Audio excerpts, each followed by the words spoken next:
Баршаларыңызға қайырлы күн, күндеріңіз сәтті өтсін. Бүгін мен үй жағдайында осындай әдемі, дәмді холодец дайындау тәсілімен бөлісейін деп отырмын. Менімен бірге болыңыздар. Бұл холодец дайындау әдісі мен енемнен үйренген болатынмын. Енемнің үйретуімен әлі күнге осы әдіспен жасап жүрмін. Енді жуып тазаланып алынған сиырдың сирағына салқын суымызды құйып бірден дәмдеушілер сала кетсеңіздер болады. Мен лабыр жапырағы, түйіршіктелген қара бұрыш және бір бас пияз тұзымен қосып, енді осы дайын болған сирақтарымызды отқа 5-6 сағатқа пісуге қоямыз баяу отта.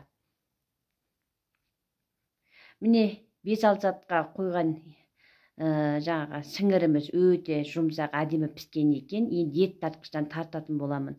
Ет тартқыштан тартып, оған бірден шикі сәбіз және чесноктарды қосып тартып жіберсеңіздер болады.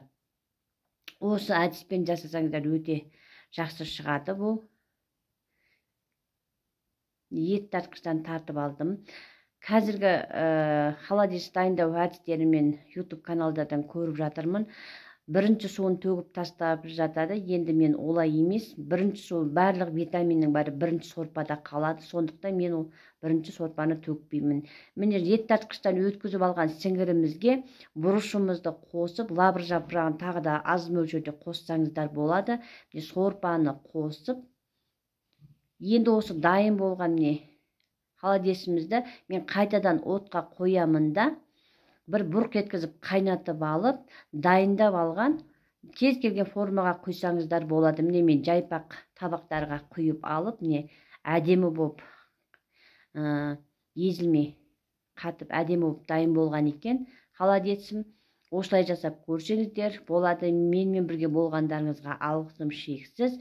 Менің видеом ұнап жатса каналыма тіркеліп лайк басып, комментарий жазып, қоңырауча белгісін баса кетіңіздер.